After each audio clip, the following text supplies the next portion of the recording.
ধানমন্ডি ৩২ নম্বর বাড়িতে ভাঙচুরের ঘটনা অনভিপ্রেত ও অনাকাঙ্ক্ষিত। পলাতক অবস্থায় ভারতে বসে জুলাই অভ্যুত্থানের বিরুদ্ধে শেখ হাসিনার উস্কানিমূলক বক্তব্যের ফলে জনমনে গভীর ক্রোধের সৃষ্টি হয়েছে, যার বহিঃপ্রকাশ ঘটেছে। আজ অন্তর্বর্তী সরকারের পক্ষ থেকে বিবৃতির মাধ্যমে এমনটি জানানো হয়েছে। অন্যদিকে দেশের বিভিন্ন স্থানে আওয়ামী সংশ্লিষ্ট ব্যক্তিদের বাড়িঘর ভাঙচুরের ঘটনায় রাজনৈতিক অঙ্গনে দেখা যাচ্ছে মিশ্র প্রতিক্রিয়া। গণঅভ্যুত্থানের ৬ মাস পেরিয়ে কোন পথে দেশ, কোন পথে রাজনীতি, এসবই আজকের আলোচনায় আনবো। দর্শক, আমি ফার্নাস জুই সবাইকে আমন্ত্রণ জানিয়ে শুরু করছি দেশ টেলিভিশনের নিয়মিত আয়োজন দেশ সাম্প্রতিক। নিবেদন করছি Arail angle channel and square বার। আজকের আলোচনায় আমরা আমন্ত্রণ জানিয়েছি দুজন সম্মানিত অতিথিকে। চলুন এই পর্যায়ে পরিচিত হই। স্টুডিওতে আছেন ডাক্তার সাখাওয়াত হোসেন সায়ন্থ, সম্পাদক জি9। সেই সঙ্গে আরও আছেন এম এ আজিজ, সিনিয়র সাংবাদিক ও কলামিস্ট। দুজনকে আমন্ত্রণ জানাচ্ছি আজকের আলোচনায়। দুজনকে একটি অভিন্ন প্রশ্নই রাখতে চাই, গণ অভ্যুত্থানের ৬ মাস পেরিয়ে কোন পথে দেশ, কোন পথে রাজনীতি। ডাক্তার সায়ন্থ, আপনি যদি শুরু করেন। আপনাকে ধন্যবাদ জানাচ্ছি এবং আমার সঙ্গে আলোচনায় আজিজ ভাই আছেন এবং যারা শুনছেন সবার জন্য শুভেচ্ছা রইল। দেশ খুব ভালো পথে আছে, এটা ভাববার সুযোগটা আমরা পাচ্ছি না। কারণ হচ্ছে ৬ মাস পেরিয়ে গেছে।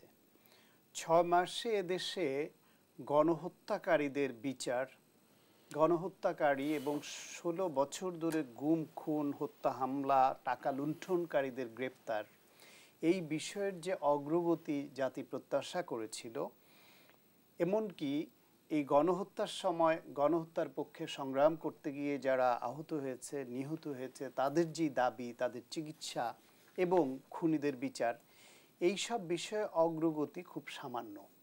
বিশেষ করে আওয়ামী লীগের যেসব খুনি, লুটপাটকারী যেসব নেতারা দম্ভ করছিলেন এবং প্রকাশ্যে হত্যার হুকুম দেওয়া বা হত্যা সংশ্লিষ্ট কাজে অংশ নেওয়া, তাদেরকে পর্যন্ত গ্রেপ্তার হতে আমরা দেখছি না। এমনকি যারা গ্রেফতার হয়েছে সেই মামলাগুলো এত দুর্বলভাবে সাজানো হয়েছে এবং ঢালাও মামলা দেয়া হয়েছে, সেটার তদন্ত প্রক্রিয়া এমনভাবে এগোচ্ছে যে তারা ঢালাওভাবেই আবার জামিন পেয়ে যাচ্ছে। ইতিমধ্যেই কিছুদিন আগে দেখলাম ৬০০-র মতো নেতাকর্মী জামিন নিয়েছে আদালত থেকে। এখনো রক্তের দাগ শুকায়নি, তাহলে তারা জামিন পাচ্ছে। তাহলে কি মামলা হলো, কি তদন্ত হলো, কিসের ভিত্তিতে তারা গ্রেপ্তার হয়, কিসের ভিত্তিতে আগাম জামিন পায় কিংবা ধরা পড়ার পরে জামিন পায়? এর মধ্যে দেশের অর্থনৈতিক অবস্থা খুব বাজে পর্যায়ে গেছে।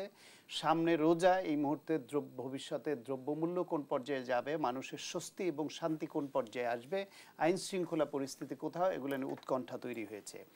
সংস্কারের নামে সময়ক্ষেপণ করে মনোযোগ ওই দিকে দেওয়া হয়েছে, বেসিক কাজকে ক্ষুণ্ণ করা হয়েছে এবং তার প্রেক্ষিতে সুযোগ নেওয়া শুরু করেছে আবার পতিত ফ্যাসিবাদ গণহত্যাকারীরা।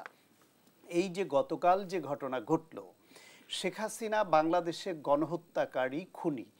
আদালতের বিচারে কি হবে সেটা পরে বোঝা যাবে, কিন্তু আদালতের বিচার পর্যন্ত অপেক্ষা করবার প্রয়োজন নেই। এদেশের জন আদালতের রায়, এদেশের জনগণের বিবেক, জনগণের যে আদালত, সেখানে ইতিমধ্যে রায় প্রতিষ্ঠিত হয়ে গেছে যে শেখ হাসিনা গণহত্যাকারী এবং খুনি এবং পলাতক।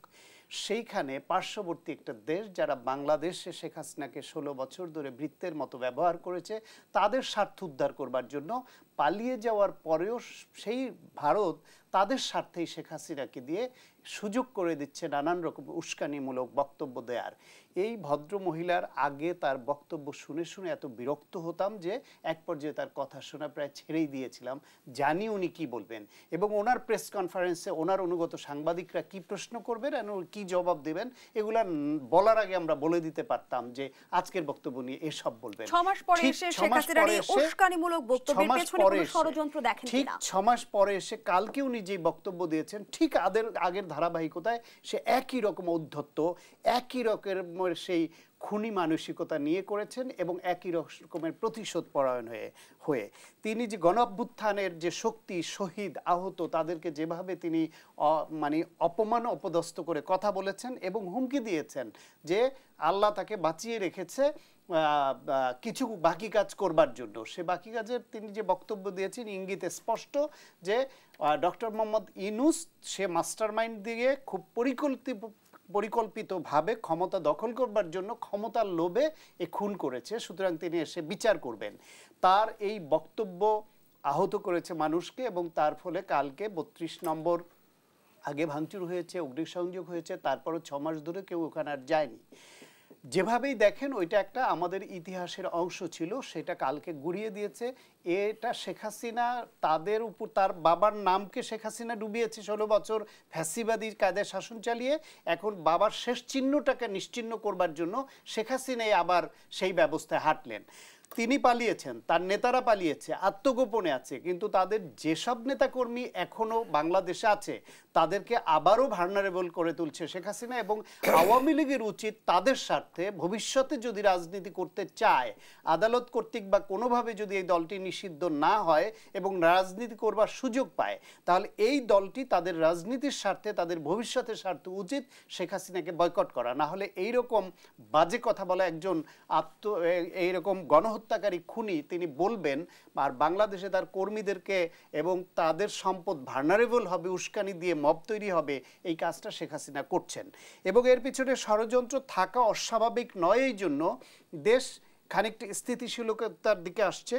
ভবিষ্যতে রাজনৈতিক দলগুলো নির্বাচন চাচ্ছে, সরকার বলছে কিছু সংস্কার করবে এবং রাজনৈতিক দলগুলোর সঙ্গে আলোচনা করে হয় এবছরের ডিসেম্বরের মধ্যে বা জানুয়ারির মধ্যে অথবা আগামী জুনের মধ্যে তারা একটা নির্বাচনের ব্যবস্থা নিবে।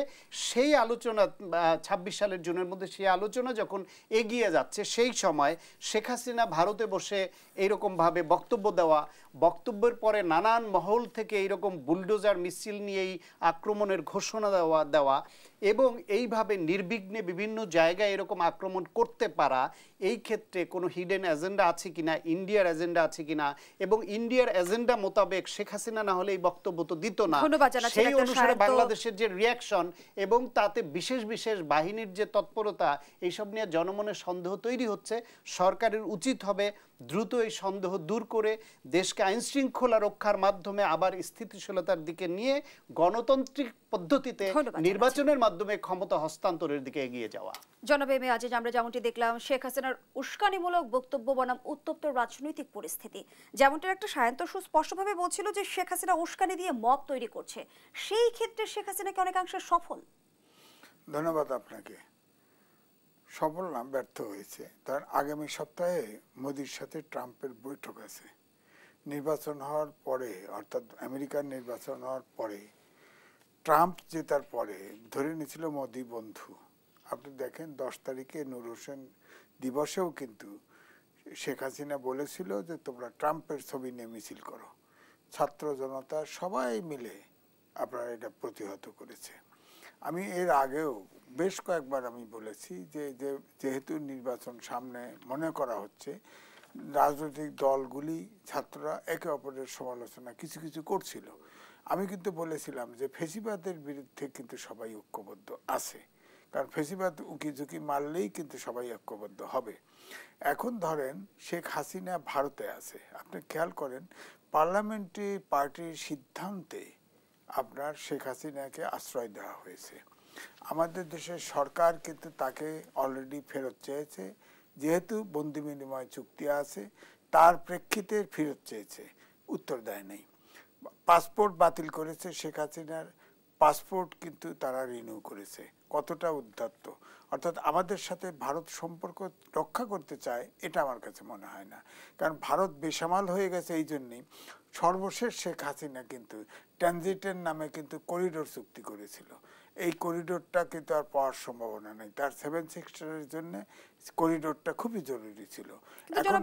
ভারতের ইন্ধন ছাড়া শেখ হাসিনা ভারতে বসে রাজনৈতিক কর্মকাণ্ড চালিয়ে যেতে পারে কি না, আমি এটাই বলছি। এই জন্য আলাদাভাবে কিন্তু শেখ হাসিনা এবং ভারতকে আলাদাভাবে দেখার সুযোগ নাই।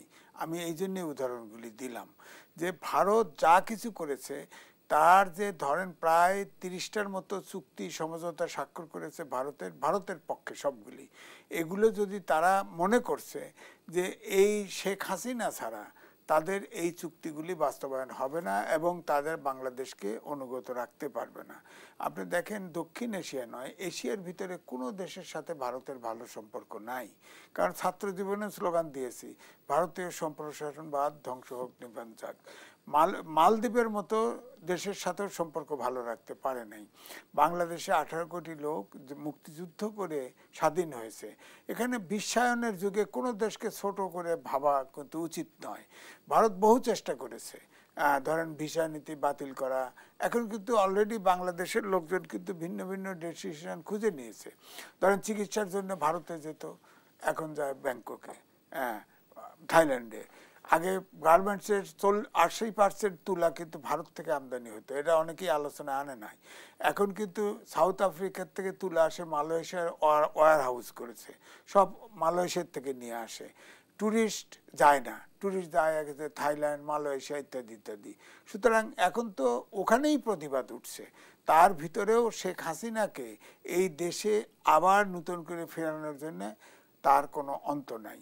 এছাড়া সামনে এখন ধরেন যে সামনে একটা নির্বাচনের ঘনঘটা মনে হচ্ছে, তা এখন ধরেন আমার কাছে অনুমান যে আমি কিন্তু 2018 সালের নির্বাচনের আগে যুগান্তরে লিখেছিলাম যে ভূ রাজনীতির ফাঁদে বাংলাদেশ।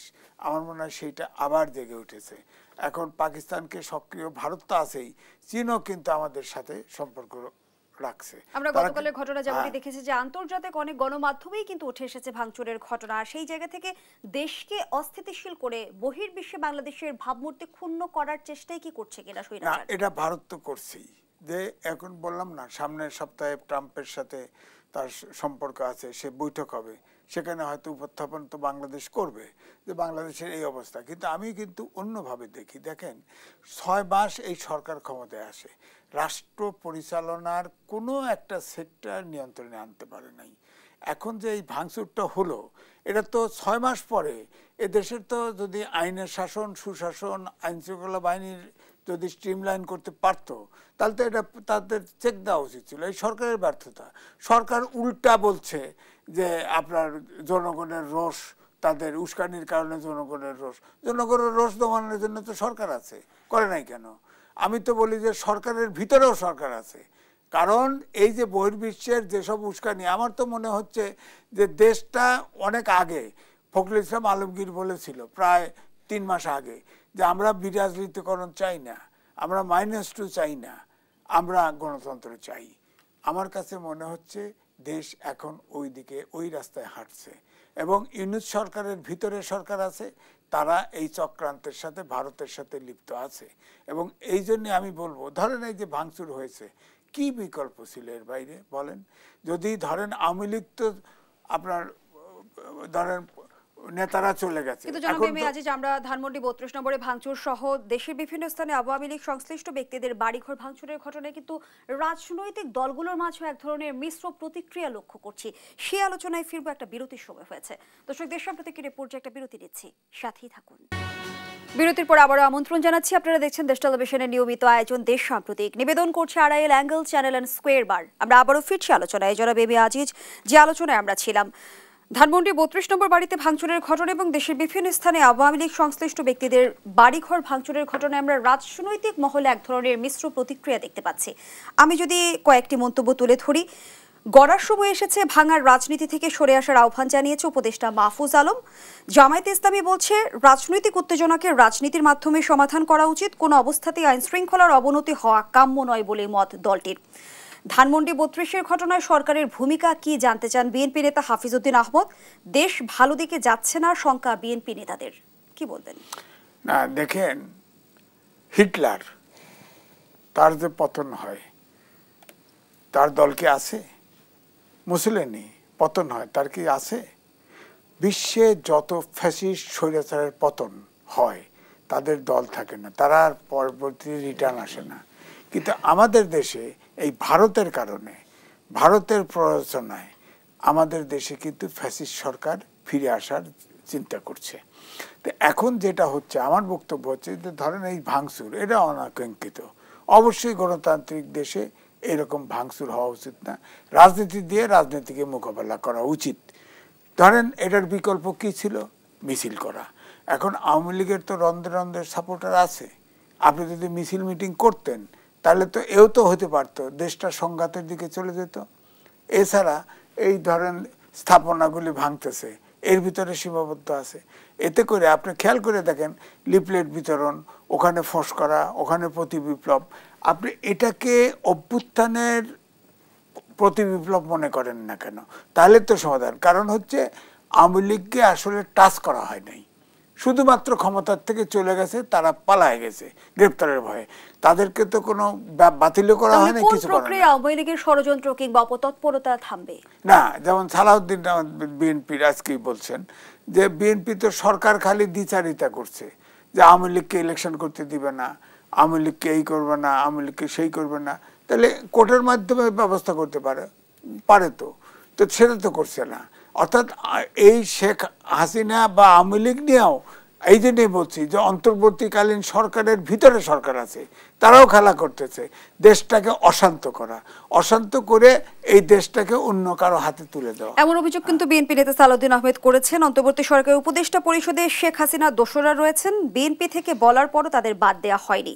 হ্যাঁ, ওইটাই তো আমি বলছি, আমি তো নাম ধরেও বলতে পারি। 111-এর সরকারের সময় ছিল, শেখ হাসিনার সময় পক্ষে ছিল, এগুলো এটা তো আছে তো এখানে। আবার এমনও উপদেষ্টা আছে, ভাইটাল উপদেষ্টা, যাকে আনঅফিশিয়ালি বলা হয় যে প্রধান উপদেষ্টা বলা হয়। তিনি তো আপনার দেখেন গোলাম আজমের পক্ষে ছিল, গোলাম আজমের বিপক্ষে ছিল, ঘাতক দালাল নির্মূল কমিটিতে ছিল। বিএনপি ক্ষমতা এসে যে 24 জনকে রাষ্ট্রদ্রোহিতে মামলায় আসামি করেছিল, তার ভিতরেও তিনি ছিলেন। হ্যাঁ, আবার বিএনপির মিটিংয়ে এসে বিএনপিকে নানা পরামর্শ দিয়ে বক্তৃতা দিত। সে লোক তো এখন তো তাকেও তো বলা হয় যে সেও একটা প্লেয়ার, সে তো তাকেই ধারণা করা হয় যে অন্তর্বর্তীকালীন সরকারের ভিতরের সরকার, সেই নেতৃত্ব দিচ্ছে। সুতরাং এই অন্তর্বর্তীকালীন সরকার দেখেন না, আগের ইস্যুগুলোতে এক একজন এক এক রকম বলতো।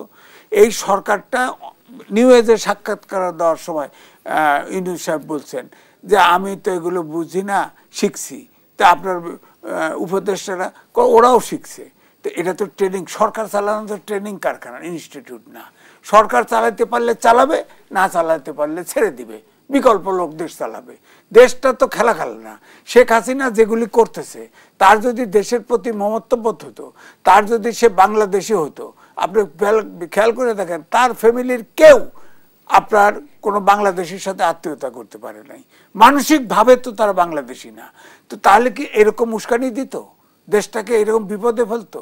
তার সমর্থক আছে না দেশে, সমস্ত আওয়ামী লীগের আছে। তো তা এখন তো আওয়ামী লীগ সব এই ঘটনার পরে সব কিন্তু নিষ্ক্রিয় হয়ে গেছে, চুপ হয়ে গেছে। আগে সবাই সারফেসে আসছিল, এখন কিন্তু সব চুপ হয়ে গেছে। এখন এই জন্যই বলছি যে কোনো ফ্যাসিস্ট সরকার বা ডিকটেটর পতন ঘটলে তার শাস্তি নির্মম হয়। আমাদের দেশে গণতান্ত্রিক আচরণ হচ্ছে বলেই মাঝে মাঝেই উকিঝুঁকি দিচ্ছে, সাথে আবার আসে ভারত।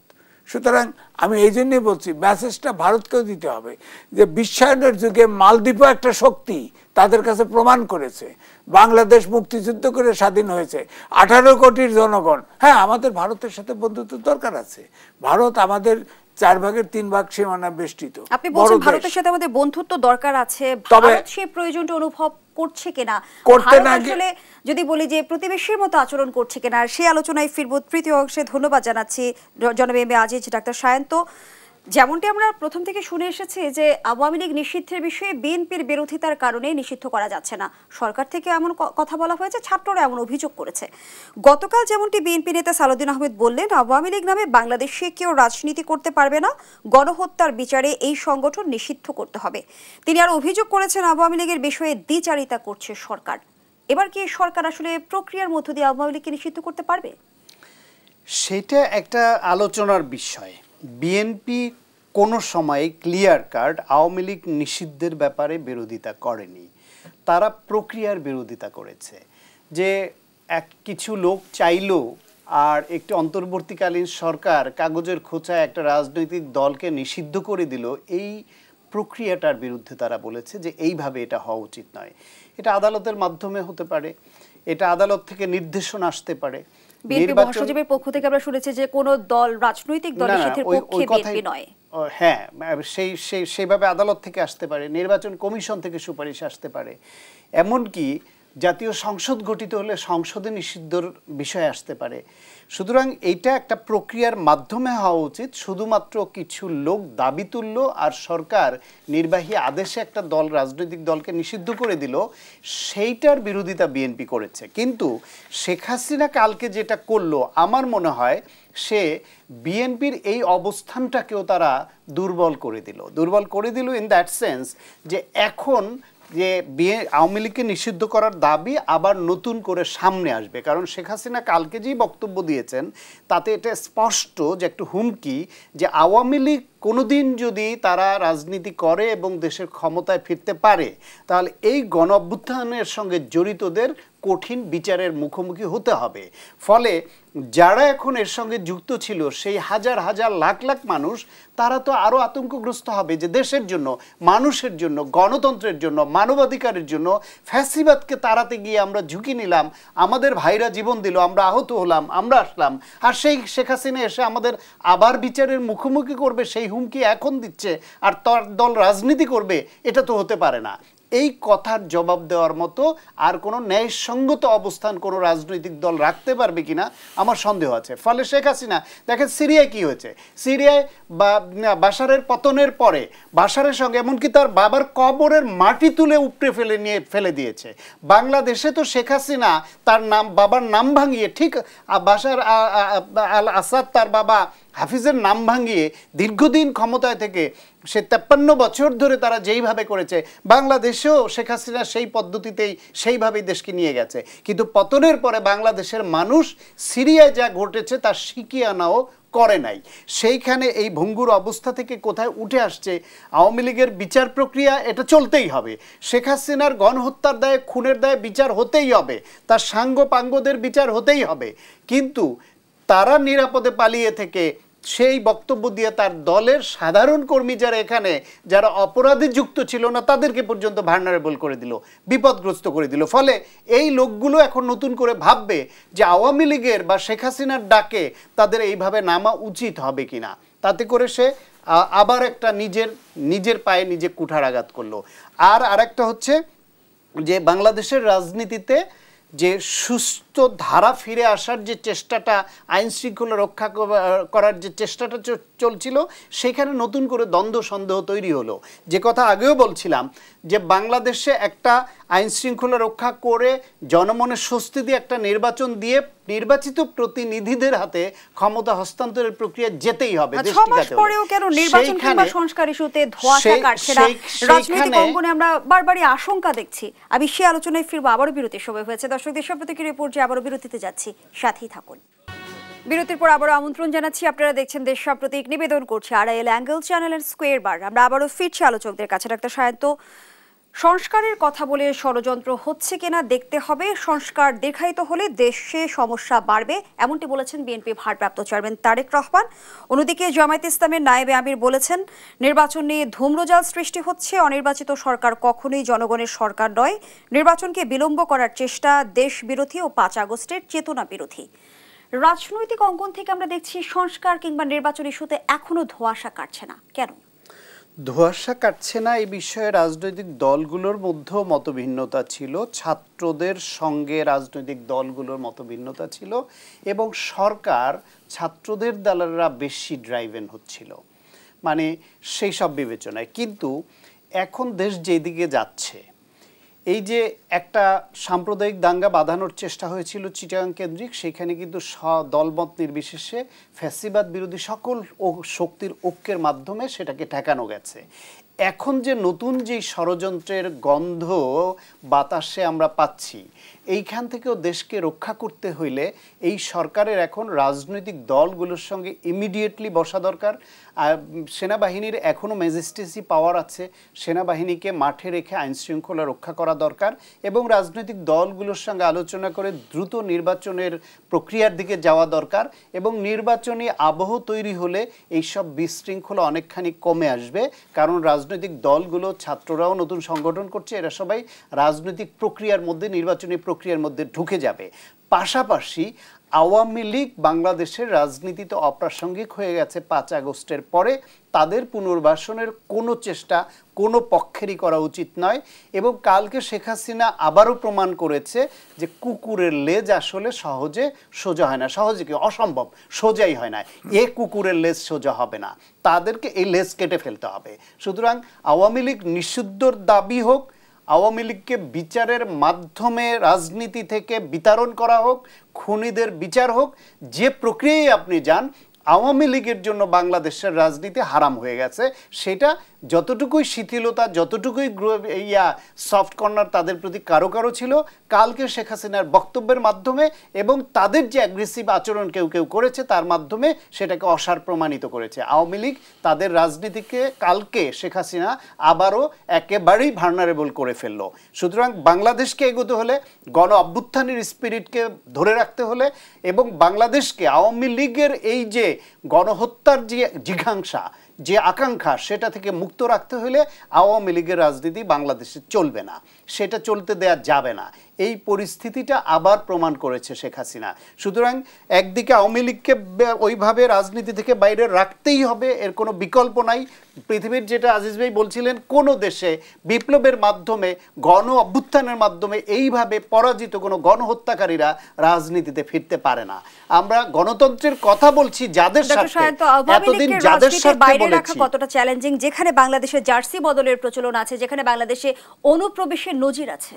সেটাই বলছি যে যতটুকু নমনীয় ভাব ইতিমধ্যে 6 মাসে আমরা বিভিন্ন গোষ্ঠীর মধ্যে দেখেছি, কালকে শেখ হাসিনার বক্তব্যের পরে সেই সুযোগ আর নাই। কারণ বাংলাদেশে যদি গণতন্ত্রের কথা বলে আমরা, যে আওয়ামী লীগের যারা অপরাধ করেছে তাদের বিচার হোক, দল নিষিদ্ধ কেন করবেন, বা রাজনীতি করার অধিকার যাদের আছে বৈধভাবে তারা করুক, এই কথা বলার পথকে সংকুচিত করে দিয়েছে শেখ হাসিনা স্বয়ং। কারণ তাদের এই সুযোগ পেলে তারা যে আবার ফনা তুলে ছবল মারবে সে বিষয়টা স্পষ্ট হয়ে গেছে।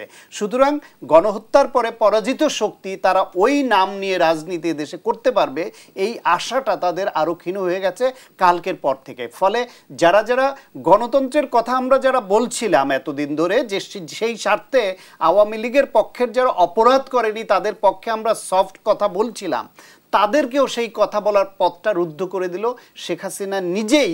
কারণ তারা গণতন্ত্রের পথে ফিরবে এরকম কোনো রকম একটু তাদের আভাস যদি পাওয়া যেত, তাহলে সেই কথা আমরা বলতে পারতাম যে হ্যাঁ, আওয়ামী লীগের মধ্যে যারা অপরাধ করে নাই, যারা গণতন্ত্র চর্চা করতে চায় তাদের সেই সুযোগ দেওয়া হোক। তারা এখন গণতন্ত্র চর্চা করতে চাইলে দেশের নাগরিক হিসেবে ভিন্ন নাম নিয়ে ভিন্ন প্ল্যাটফর্মে যাওয়া ছাড়া কোনো গত্যন্তর নাই, কোনো বিকল্প নাই।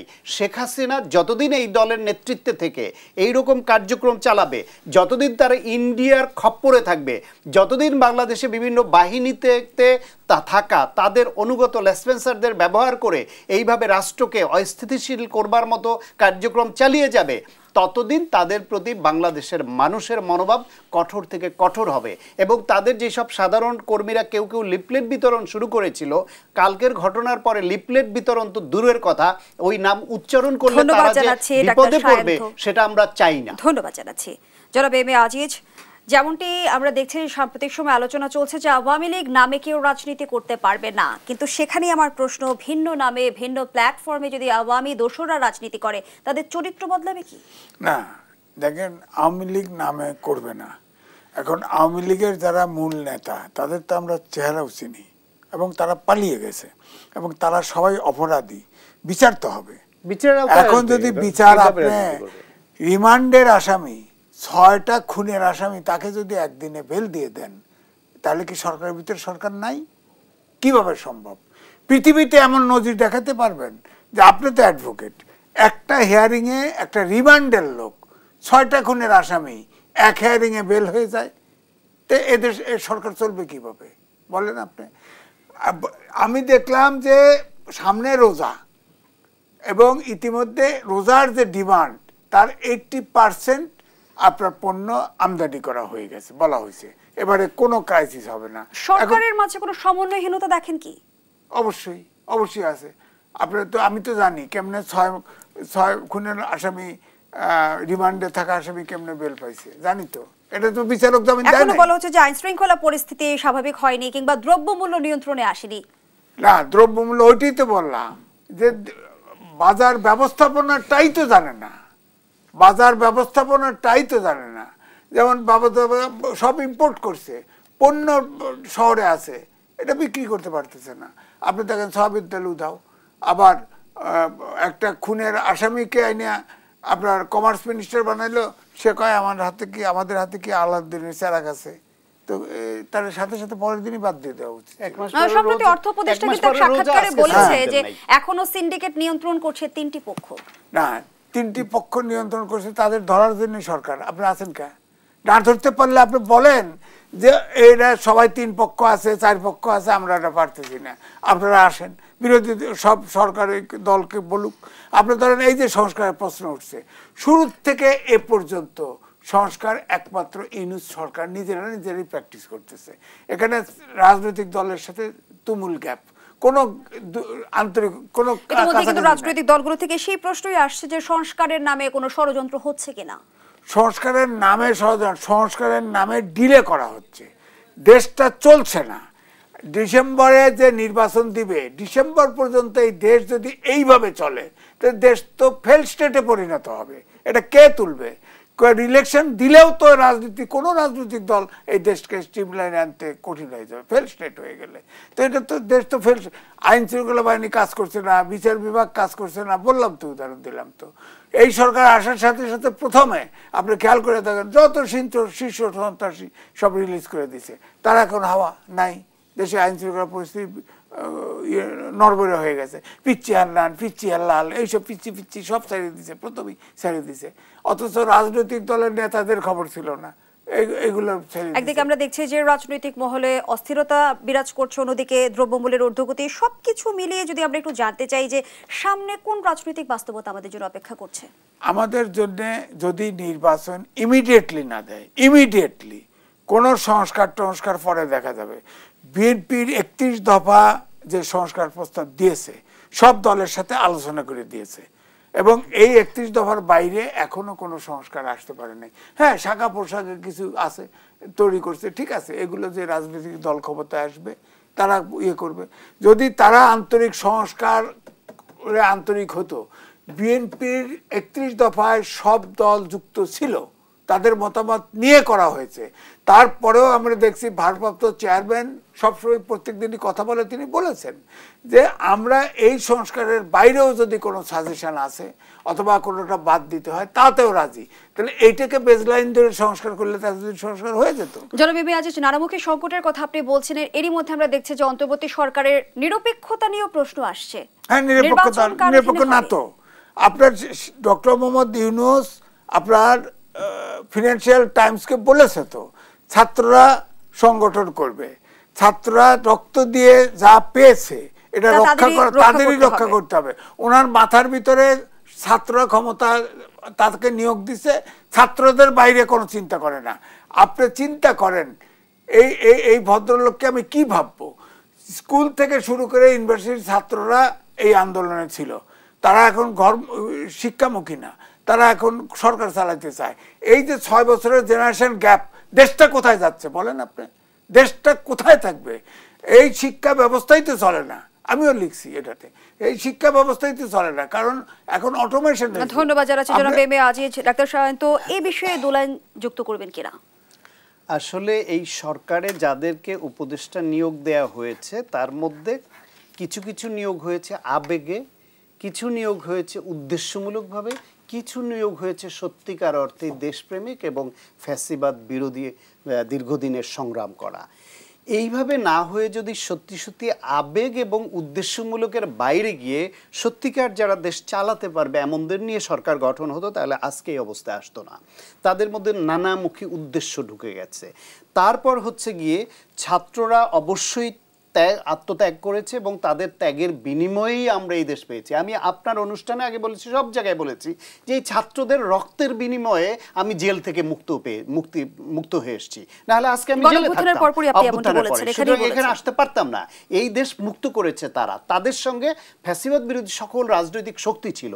এখন তারা এখন যদি রাজনৈতিক আকাঙ্ক্ষা থেকে আবার রাজনৈতিক দলগুলোকে যদি আবার একটু হিউমিলেট করার চেষ্টা করে, চাপে ফেলবে করবার চেষ্টা করে, সরকার যদি তাদের প্রতি আনুকূল্য দেখায়, তাহলে এই সরকারে তাদের প্রতিনিধি অন্তত 3 জন সরাসরিভাবে 3 জন ছাত্র প্রতিনিধি আছে, তাদের মনোনীত অন্য প্রতিনিধি আছে, তাদের মধ্যে একটা রাজনৈতিক দল হবে এবং ইতিমধ্যেই শোনা যাচ্ছে যে একজন উপদেষ্টা পদত্যাগ করে দলের দায়িত্ব নেবেন, বাকি 2 জন ওইখানে থাকবেন। তাহলে সেই সরকারের অধীনে নির্বাচন হবে, আবার সেই নির্বাচন আবার পক্ষপাতহীন হবে, এই আশাটা অন্য রাজনৈতিক দল করবে। ধন্যবাদ জানাচ্ছি আপনাদের দুজনকেই। আমরা আমাদের আয়োজনের একেবারে শেষ পর্যায়ে দর্শক এখানে শেষ করছি দেশ সম্প্রতিকের আজকের আয়োজন। ধন্যবাদ এতক্ষণ আমাদের সাথে থাকার জন্য।